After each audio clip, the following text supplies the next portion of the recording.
Puedo caminar sabiendo que a mi lado tú estás. Puedo contemplar tu inmensa majestad. Eres lo que necesito, Dios, eres mi Salvador. Siempre cuando yo clamo a ti, tú oyes mi voz. Eres lo que necesito, Dios, eres mi Salvador. Siempre cuando yo clamo a ti, tú oyes mi voz. Jesús, tú eres mi pasión. Tú eres mi amor. Eres todo para mí. Todo lo que necesito lo encuentro en ti. Puedo caminar sabiendo que a mi lado tú estás. Puedo contemplar tu inmensa majestad.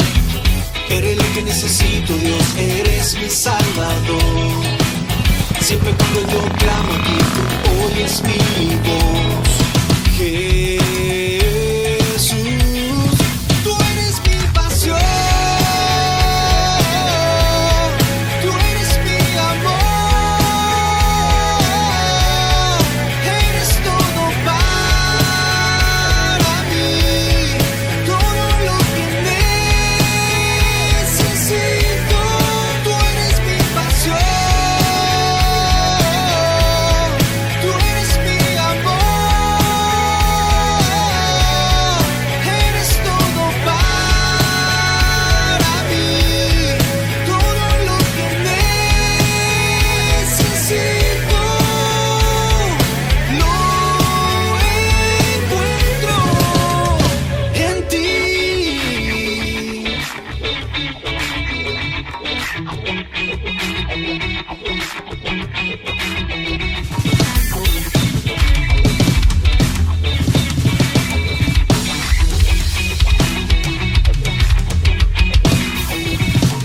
Tú eres todo lo que necesito lo encuentro en ti.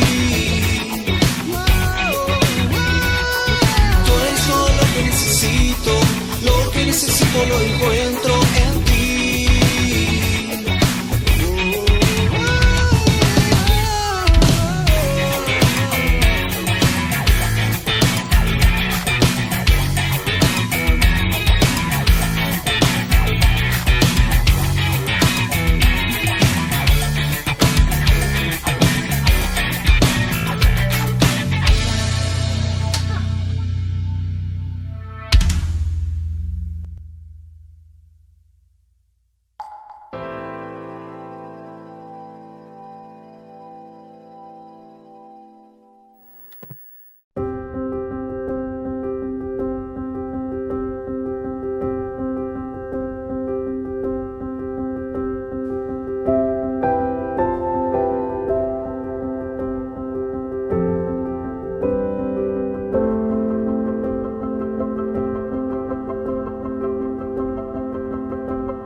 Hermanos amados, buenas tardes. Una vez más tenemos el privilegio de estar junto a ustedes y poder invitarles a esta celebración de este día domingo. Hoy estamos de fiesta, hoy hemos hecho expectativa de esta celebración, hermanos. Y por eso queremos invitarles junto a mi esposa este día domingo de bendición para nosotros. Amén. Aparte este tiempo para celebrar al Señor, para regocijarnos con Él, para estar atentos a la palabra y alabarle como Él se merece. Vaya a buscar a los que están por ahí, a sus hijos, a su esposo, a su esposa, y tráigalo a alabar al Señor, Amén. A estar atentos ahí, a apartar el tiempo de celebración para nuestro Dios. Hermano, vamos a orar, a preparar nuestro corazón para que Dios pueda hablar y responder a tanta pregunta que hemos tenido durante esta semana. Así que inclinen su oído y su rostro y vamos a tener esto, Señor. Padre bendito, Dios todopoderoso, Señor, te damos gracias en esta hora, Señor, por este tiempo precioso, Señor, de poder compartir, Señor, de tu palabra, Señor. Te pedimos que seas tú, Señor, tomando el control de este culto, mi Señor. Amén. Que seas tú tomando el control, Señor, de cada uno de los que estamos, Señor, con esta expectativa, Señor, de lo que tú tienes para nosotros hoy día, Señor. Señor, te pido y te doy gracias, Señor, a la vez, Padre, por este día que tú nos permites, Señor, poder compartir, Señor, ser reír, Señor, en este tiempo precioso, Señor. Te damos la gloria, te damos la honra, en el nombre de Jesús. Amén y amén. Gracias, Amén. Señor.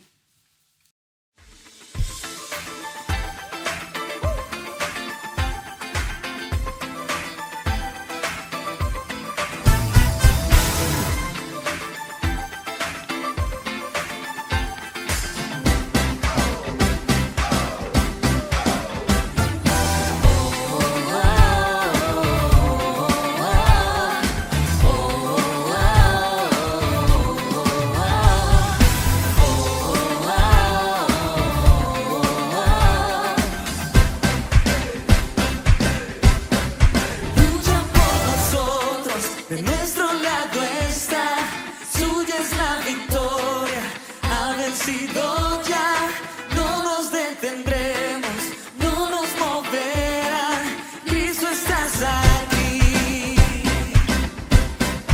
Lleva nuestras cargas, nos libra del mal, suya es la victoria, ha vencido ya, no nos detendremos, no nos moverá.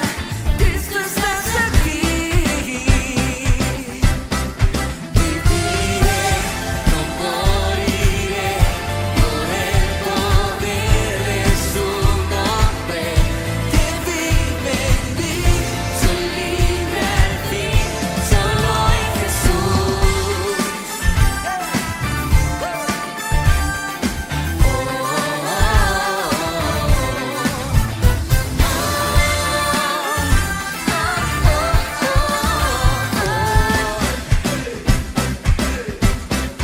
Lleva nuestras cargas, nos libra del mal, suya es la victoria, ha vencido ya, no nos detendremos, no nos moverá, Cristo estás aquí.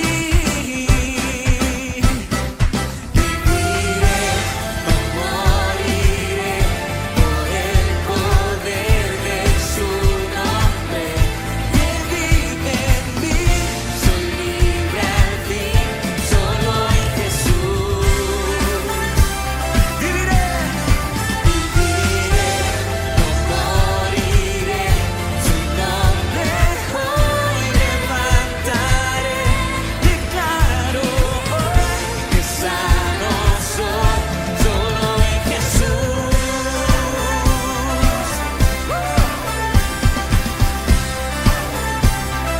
Y vamos a poner el reino de las tinieblas bajo nuestros pies. Que toda obra de maldad se someta al poder de nuestro Dios. Y lo vamos a declarar, iglesia, como un grito de batalla, como un grito de guerra en contra de las tinieblas. Y vamos aquí. Dios es por nosotros, vence las tinieblas. Su reino no será movido en el nombre que sobre todo nombre.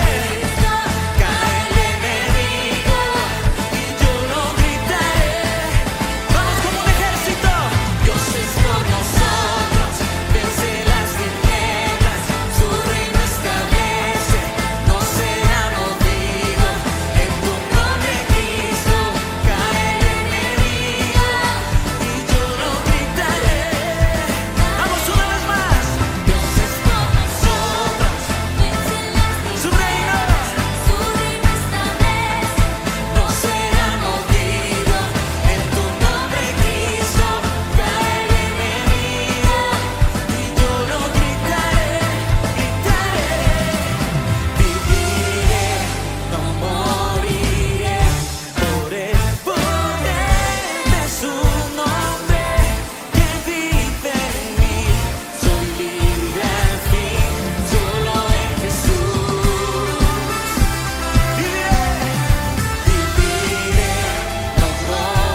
Dios es por nosotros. ¡Vamos! Su reino establece, no será movido. En tu nombre, Cristo, cae el enemigo. Y yo lo gritaré, gritaré. Dios es por nosotros, vence las tinieblas. Su reino establece. Vamos, y el reino de los cielos avanza contra viento y contra marea y contra toda obra de maldad. Gritaré, Dios es por nosotros, vence las tinieblas. Su reino establece, no será movido. En tu nombre, Cristo, cae el enemigo. Y yo lo gritaré, gritaré. Dios es por nosotros, vence las tinieblas. Su reino establece, no será movido. En tu nombre, Cristo, cae el enemigo. Y yo lo gritaré. Vamos, una última vez. Dios es por nosotros, vence las tinieblas. Su reino establece, no será movido. En tu nombre, Cristo, cae el enemigo. Y yo lo gritaré, gritaré.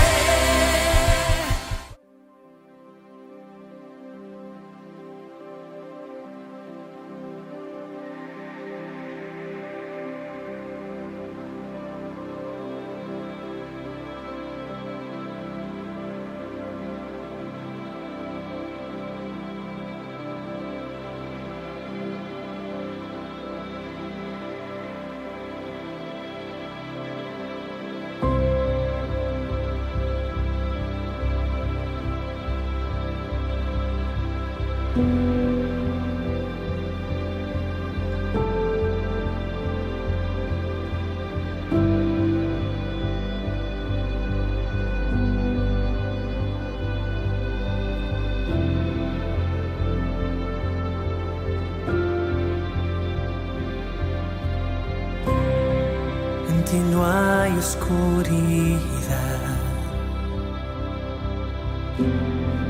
dueño de toda verdad, Dios eterno,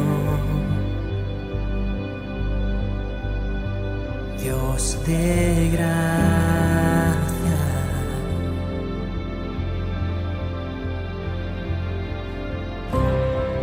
En ti libre puedo ser, no me tengo que esconder, Dios de gracia, Dios eterno, que sea la luz. Abre mis ojos, Jesús, purifica mi corazón, llena este lugar, haz tu voluntad.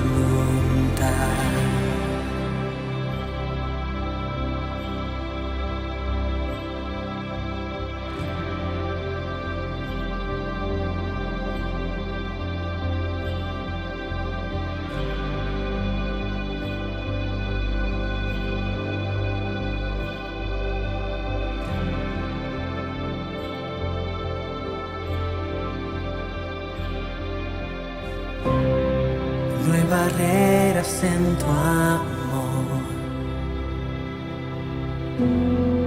tú no haces acepción, Dios del cielo,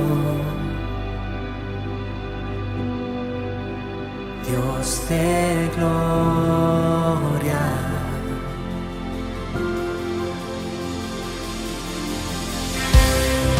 Aunque alto el precio fue, tú lo harías otra vez, Dios de gloria, Dios de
ojos tú abrirás por los perdidos. Cantamos, cadenas rotas serán, toda opresión cesará por los cautivos. Cantamos, proclamamos libertad, tu salvación aquí está, un nuevo día, que sea la luz. Abre mis ojos, Jesús, purifica mi corazón, llena este lugar. Jesús, que sea la luz, libertad compraste en la cruz, que tu reino venga, Señor, llena este lugar, haz tu voluntad.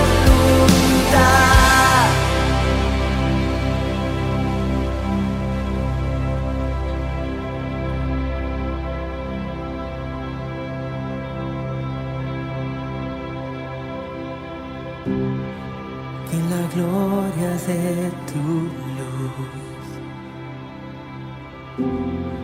resplandezca en mí, Jesús. Sé que tú en mí harás tu voluntad. Tu voluntad.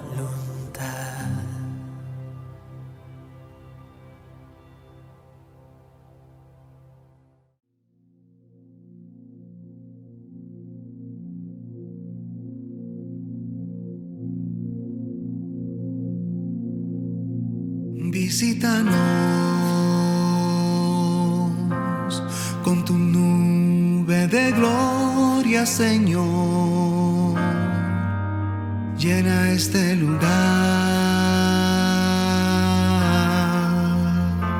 Visítanos, tu presencia inunde, Señor, cada rincón. Oh Señor,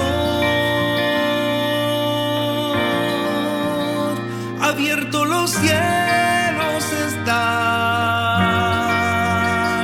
tu rostro puedo contemplar, rendido caigo a tus pies. Oh Señor, ya todo se inunda de ti. No puedo ya resistir, tu gloria está sobre mí. Ya estás aquí,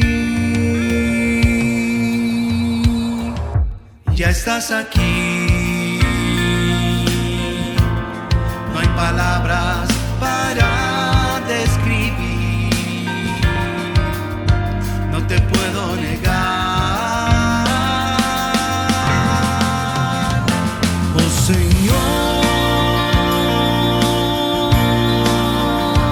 abiertos los cielos están, tu rostro puedo contemplar,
ya estás aquí.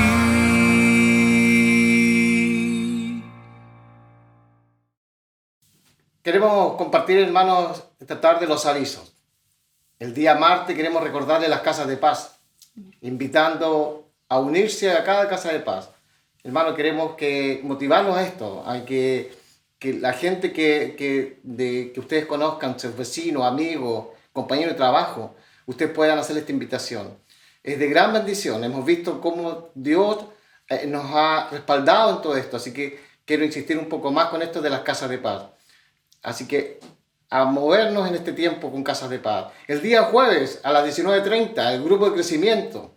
También es un tiempo, hermano, ahí de empaparnos de la palabra, de recibir lo que los maestros de CRI en este tiempo han podido a nosotros llevarnos a esta enseñanza tremenda que nos ha podido entregar el Señor en conjunto a cada uno de nuestros maestros. Así que les pido que puedan este día jueves separarlo a las 19:30 horas. El día viernes 6 a las 20 horas tenemos Zoom. CRI se encuentra por esta plataforma, hermano. Así que el viernes 6, lo repito, a las 20 horas tenemos Zoom de CRI.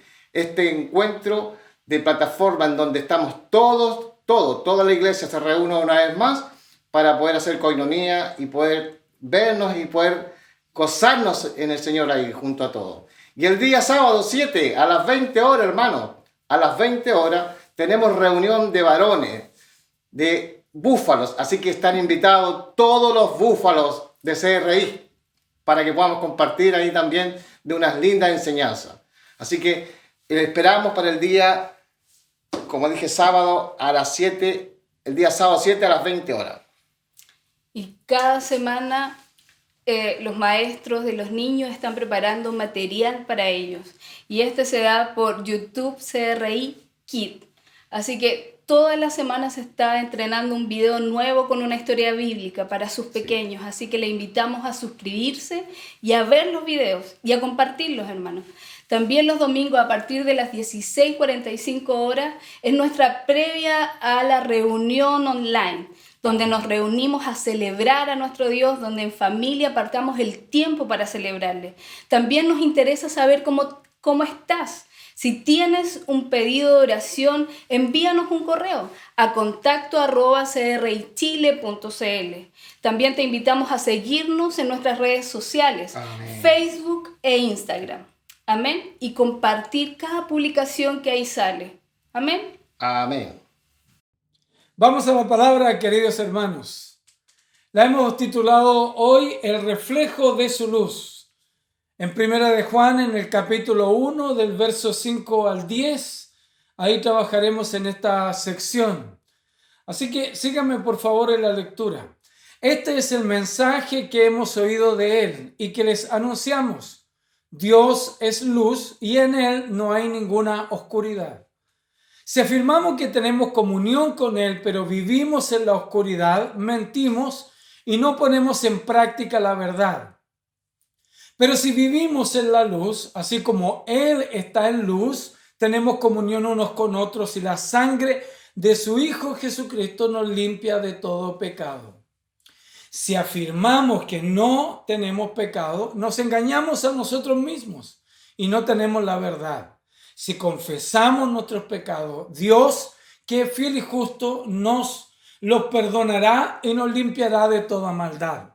Si afirmamos que no hemos pecado, lo hacemos pasar por mentiroso y su palabra no habita en nosotros. Oremos. Señor, queremos darte gracias y queremos que esta palabra venga profundamente a nuestro corazón, Señor, y nos haga ver el intenso reflejo que es tu gloria, tu moral, tu espiritualidad sobre nosotros, Señor, para poder resplandecer con esa gloria que tú, Señor, tienes, Señor, preparada para nosotros, Señor. Te pedimos que nos ayudes y nos permitas entender esta palabra. Te damos gracias y oramos en el nombre de Jesús. Amén, Señor. Amén. Déjeme hacer una panorámica en esto. En los primeros días del cristianismo había gloria y esplendor. Había un impacto profundo en el contexto en el que la palabra había llegado. Pero hacia el año 100 más o menos, después de Cristo, se había transformado en una costumbre tradicional, se había transformado en un cristianismo nominal. Y la verdad es que eso tiene mucho que ver con lo que está pasando en este tiempo. Hay mucha gente que tiene un lenguaje evangélico, que a veces asiste a la iglesia, que le gusta, a veces participa y a veces simpatiza con esta corriente evangélica, pero la verdad es que no tienen nada de cristiano porque no están dispuestos a vivir una vida rendida al Señor. Esto estaba pasando también después del año 100, después del sacrificio del Señor Jesús. Los cristianos se habían acostumbrado al Evangelio y algo de su maravilla se había ya perdido. Ahora el Señor Jesús ya lo había advertido en Mateo 24:12 cuando dice: el amor de muchos se enfriará. Juan estaba escribiendo en un tiempo cuando por lo menos para algunos la primera emoción había pasado y el pábilo de la devoción humeaba pero no iluminaba. Para citar esto del pábilo está en Mateo 12:20 cuando dice: el pábilo que humea no se apagará. El pábilo, este carbón encendido, ¿no? Esa es la expresión que se usa. Una de las consecuencias de esa actitud era que no querían ser santos en el concepto del Nuevo Testamento. La palabra santo en el Nuevo Testamento es agios, que se traduce corrientemente por santo, pero el sentido verdadero es diferente, distinto. Y ¿saben? Esta problemática también se ha instalado en el siglo XX. La gente de la iglesia está tan mimetizada con el mundo, la verdad es que tienen los mismos sueños, los mismos anhelos, tienen la misma visión política, tiene los mismos rasgos que el mundo tiene. Y la verdad es que lo que el Evangelio plantea es esta palabra santo, esta palabra agios, como ser diferente. Prácticamente ir en contra de la corriente, ser distinto, no mimetizarse. Y ahí uno tiene que citar la oración del mismo Señor Jesús en Juan 17, cuando dice: ellos no son del mundo, pero están en el mundo, pero no son del mundo.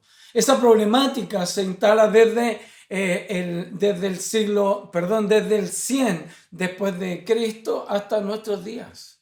La postura es ser distinto a lo que el mundo presenta, ser diferente a lo que el mundo postula. Por lo tanto, la iglesia no puede mundanalizarse. Siempre ha habido una separación, una distinción entre el cristianismo y el mundo. Por lo tanto, tenemos que conservar esta verdad. Y lo dice Juan en el capítulo 15, en el verso 19: si fuereis del mundo, el mundo amaría lo suyo, pero porque no soy del mundo, sino que yo os elegí separados del mundo, por eso que nos aborrece el mundo. Entonces, nosotros no podemos bajar la exigencia moral, espiritual, porque el mundo nos acepte. Absolutamente no. El mundo no nos va a aceptar, el mundo no va a perseguir, el mundo nos va a repudiar, el mundo no nos va a despreciar. ¿Por qué? Porque la verdad que no somos de este mundo.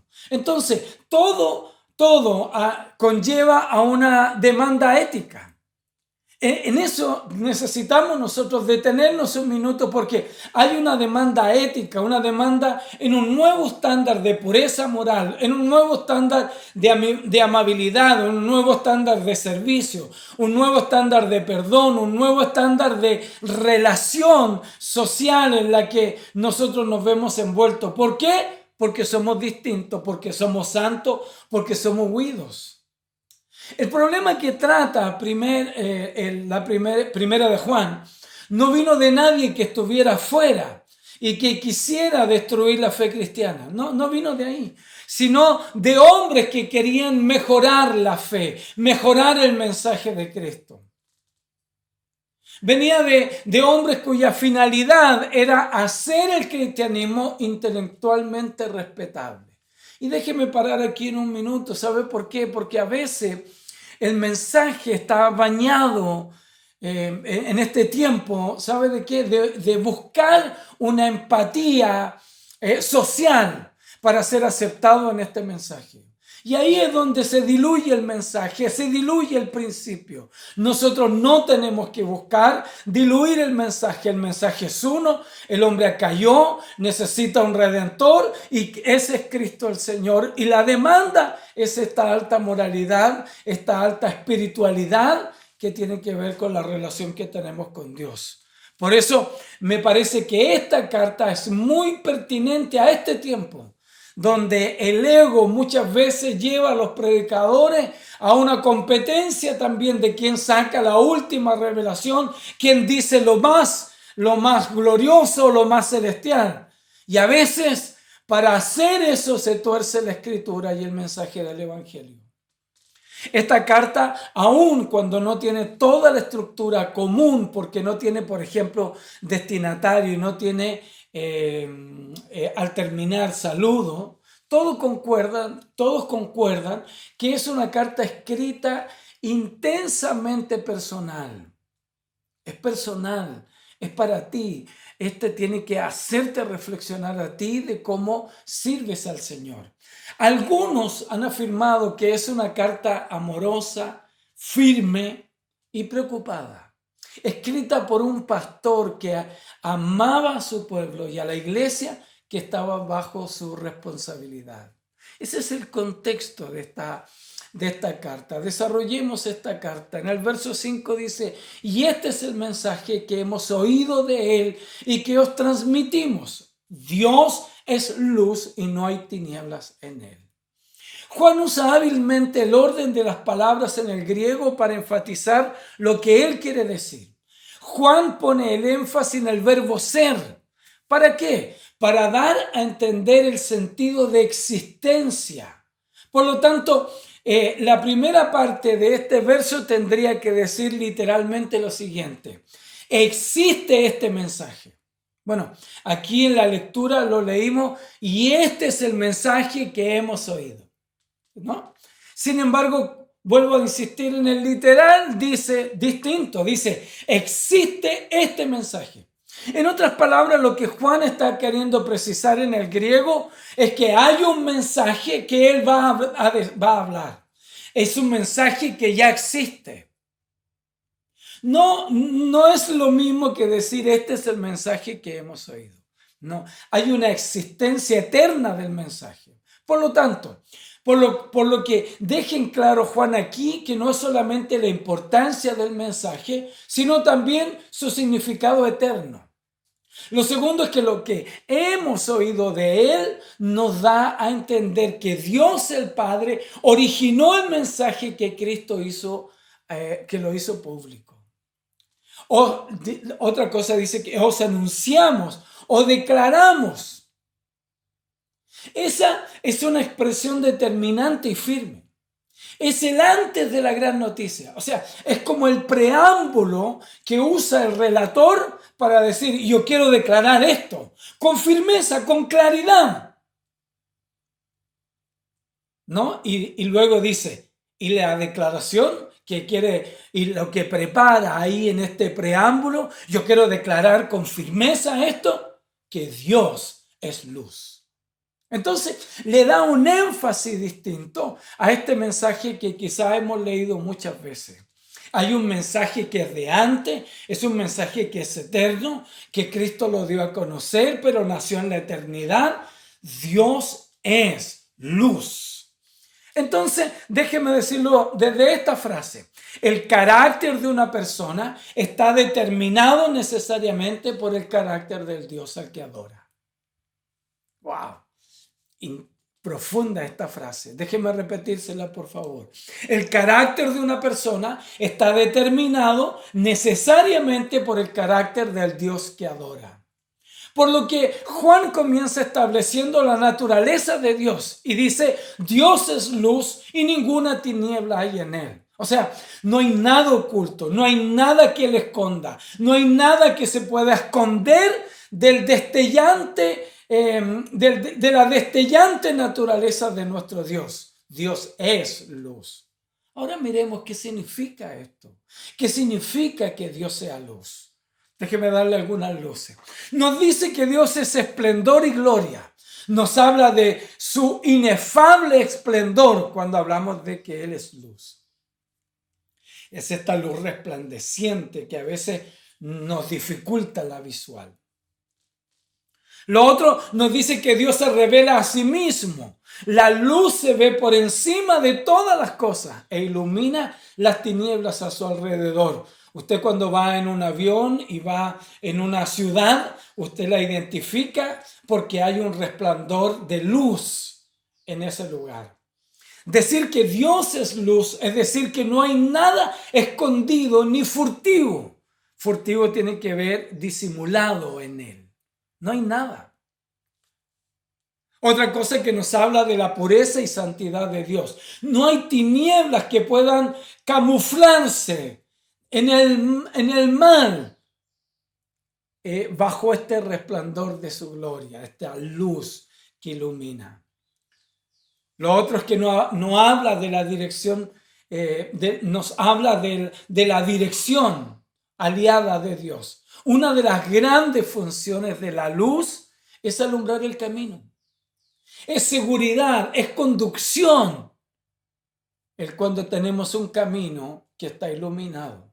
Al revés, es penumbra, es incerteza cuando transitamos por un camino de oscuridad.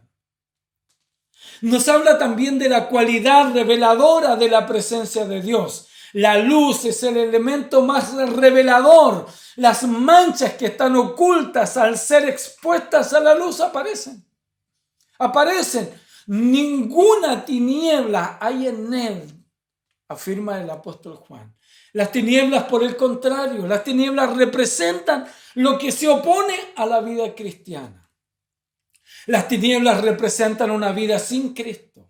Él dice que ahora que Cristo ha venido, las tinieblas van pasando y la luz verdadera ya alumbra. Lo encontramos en el capítulo 2, en el verso 8 de esta misma carta. Colosenses dice algo similar en el 1:13. Dios nos ha librado del poder de las tinieblas y trasladado al reino de su amado Hijo. Las tinieblas son hostiles a la luz. Juan 1:5 dice, la luz en las tinieblas resplandece. Y las tinieblas no prevalecieron contra ella. Las tinieblas representan la ignorancia de la vida sin Cristo. Juan lo dice de una manera muy linda en el 12:35. Jesús es luz y ha venido para que los que crean en Él no anden en tinieblas. Te abre el entendimiento. Se disipa la duda. Se ilumina el camino. Se abre el entendimiento cuando aparece Cristo en la vida de una persona. Las tinieblas representan el caos de una vida sin Cristo. Una vida sin luz está perdida. Pablo habla de las obras infructuosas de las tinieblas en Efesios 5:11. Las tinieblas se identifican con el odio y el desamor. Miren lo que dice en esta misma carta Juan, en el 2:9. Dice, el que dice que está en la luz y aborrece a su hermano, está todavía en tinieblas. ¿Dónde nos escapamos de esta verdad? Es un fruto, no podemos negarlo, no podemos discutirlo, no podemos llegar a no pensar en este sentido. Si nosotros decimos que andamos en luz, no podemos odiar a nadie, ni aún a tu enemigo. La luz es positiva, las tinieblas son negativas. En sus escritos Juan contrasta cosas opuestas, la luz y las tinieblas, verdad y mentira, amor y odio. Por eso que la afirmación en esta carta, Dios es luz, debe ser muy potente para nosotros, porque resalta la gloria de Dios, el ser de Dios por sobre cualquier otra cosa.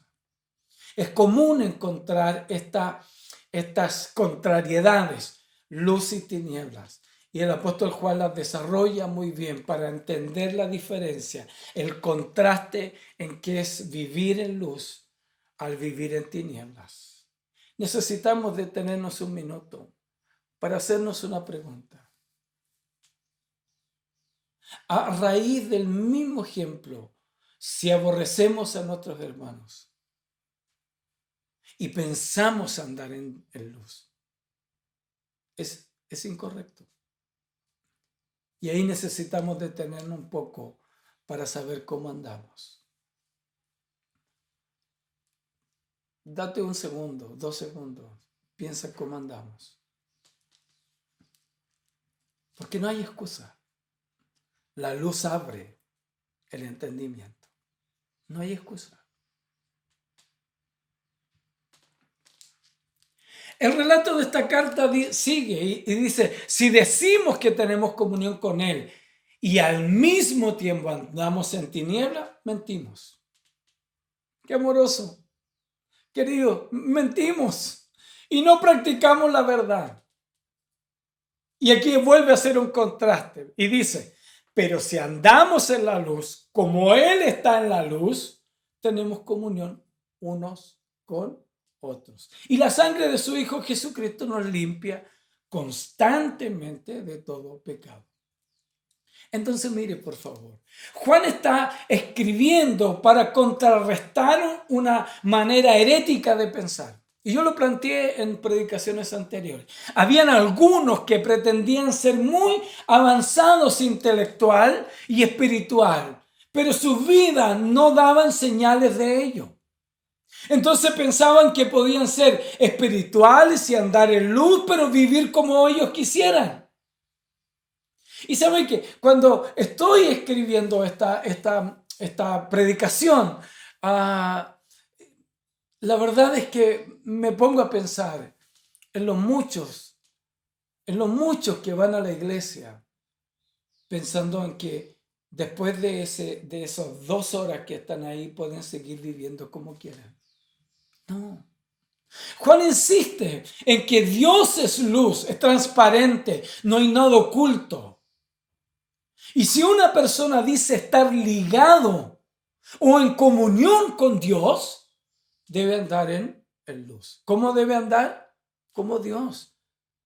No teniendo nada oculto, ser transparente en su vida.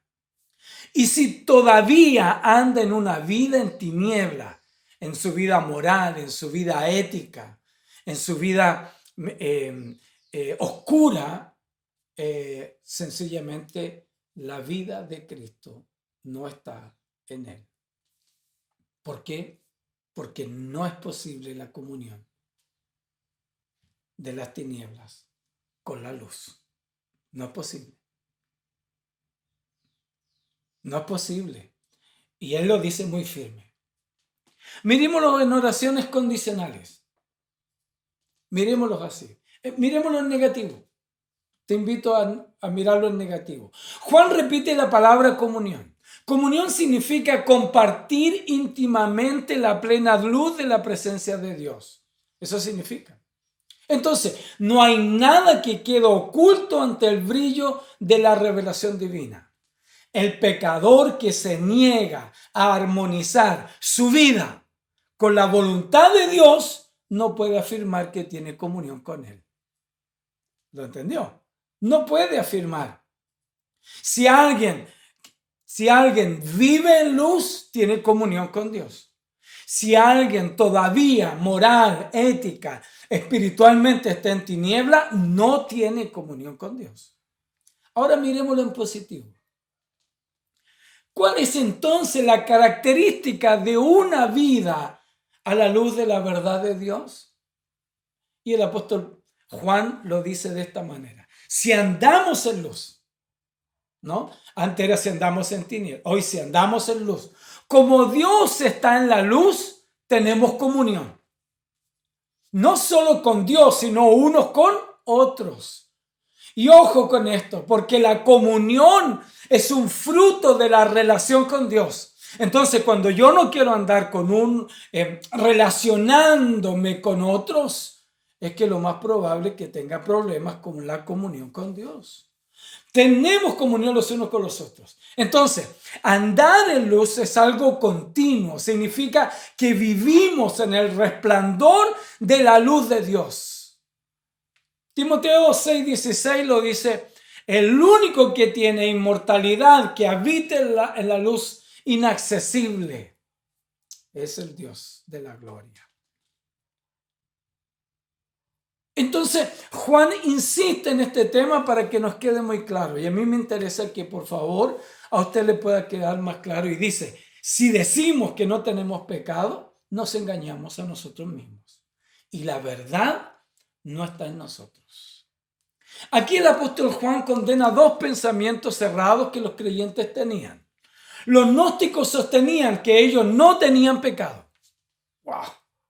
Y los griegos sostenían una separación entre el cuerpo y el alma, y lo importante y relevante era el alma, por lo que el cuerpo podía hacer lo que le viniera en ganas. Esas eran las dos posiciones, esas eran las dos filosofías o las corrientes que estaban en el contexto del apóstol Juan cuando está escribiendo estas cartas. Entonces, unos decían, mire, lo que haga con el cuerpo no importa, porque el cuerpo se va a morir y se va a descomponer en la tierra. Lo que importa es el alma. Esa era una desasociación. Y que tiene mucho que ver, ¿sabe? Con el dualismo platónico, ¿no? Y lo otro, ¿sabe? Los otros decían, que ellos no tenían pecado. Que ellas eran personas rectas y no tenían pecado. Bueno, Juan dice que el que peca, sus justificaciones y argumentos no sirven para nada. Entonces, si decimos que no tenemos pecado, ojo, porque aquí Juan no dice si hemos pecado. O sea, no está hablando del pecado presente. No está hablando si yo pequé mañana, porque uno pudiera, al oírme, podría pensar, bueno, pero si nosotros pecamos. Bueno, el argumento del apóstol Pablo es en relación a los gnósticos que dicen que ellos no tienen pecado. Entonces la respuesta del apóstol Juan es sencilla. No es si tú pecaste hoy día, no. Él dice si no tenemos pecado. Y ahí se está refiriendo al pecado generacional, al pecado de Adán, al pecado original. Y ahí nadie puede decir que no tiene pecado. Porque si nosotros decimos que no tenemos pecado, nos engañamos a nosotros mismos y mentimos. ¿Por qué? Porque la Escritura es clara para señalar que por cuanto Adán y Eva pecaron, por cuanto Adán y Eva pecaron, dice que luego todo ese pecado pasó a todos los hombres. Dice, por cuanto todos pecaron, quedamos todos destituidos de la gloria de Dios. Y a veces nos cuesta entender en este sentido. ¿Y sabe por qué? ¿Y por qué por Adán? Uno dice, pucha, Adán. No, es que Adán se considera teológicamente el padre de la creación. Por lo tanto, si Adán pecó, todas las generaciones en adelante pecaron. Y por eso es que se produce la necesidad de tener un redentor, que Cristo el Señor fue. Por lo tanto, la respuesta de Juan es tácita, categórica, para decir que nadie puede decir que no tiene pecado. ¿Por qué? Porque la Escritura lo señala. Todos hemos pecado, de hecho estamos con una naturaleza caída. En algún contexto dice una naturaleza depravada. En otros dicen que tenemos una naturaleza radicalmente caída. Por lo tanto, está el apóstol Pablo respondiendo a este gnosticismo que quiere desmarcarse del pecado original. Por lo tanto, la verdad de Dios dice otra cosa, que somos todos pecadores. Entonces, el apóstol Juan dice que la verdad no está en ellos si niegan el pecado. No está en ellos.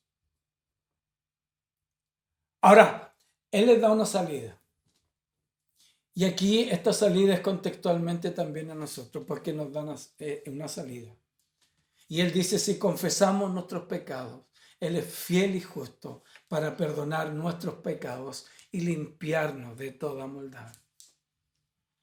Déjeme analizar este texto en tres partes. La primera es la condición. ¿Cuál es la condición? si confesamos nuestros pecados. La necesidad de reconocer abierta y honestamente nuestro pecado sin excusas.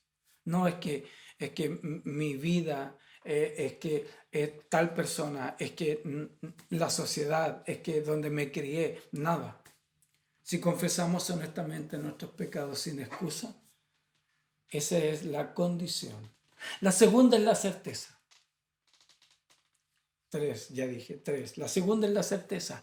Él es fiel y justo. Él es un Dios fiel que no hace el mal. Es recto y justo. Él no nos rechaza. Esa es la certeza. La certeza, escúchenme querido hermano, por favor, porque la certeza no debe estar en cosas abstractas, en cosas volátiles, no debe estar en apariencia, no debe estar en sentimiento, sino que la certeza debe estar sencillamente en la claridad del carácter del Dios que nosotros tenemos, que está revelado en la Escritura. Ahí nosotros tenemos que tener una certeza. ¿Será que Dios me habla? ¿Será que Dios me oye? ¿Será que Dios me perdona? Todas esas son incertezas. ¿Y sabe por qué? Porque desconocemos los atributos del carácter de Dios o las perfecciones del Dios a quien servimos. Por eso que la frase que acuñé, déjeme buscarla para repetírsela por favor. La frase que acuñé es brutalmente potente. El carácter o la perfección de una persona está determinada necesariamente por la perfección del Dios que adora. Por lo tanto, las certezas que podemos tener en nuestra vida y en nuestra relación con Dios tiene que ver con el conocimiento que tengamos de Él.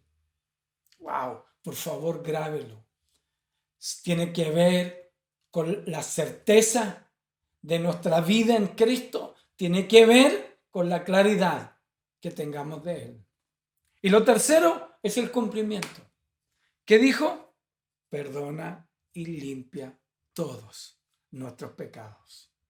Perdonar tiene que ver con describe la acción de cancelar una deuda y restaurar al deudor. Eso hace con tu pecado, con mi pecado. Déjeme repetirse. Perdonar describe la acción de cancelar una deuda y restaurar al deudor. Limpiar se refiere a santificar al pecador perdonado de modo tal que querrá tener comunión con él. Por lo tanto, déjeme decirle algo como conclusión. El reflejo de la luz de Dios, el reflejo de esta declaración que Dios es luz, se debe traducir en la vida de un creyente ¿en qué? En una transformación espiritual, de cómo yo me relaciono con Dios en la honestidad, en la transparencia, en la verdad, confesando mis pecados y permitiendo que Él los perdone. Segundo, lo que necesita esta declaración de luz, Dios es luz, necesita cambiar mi ética.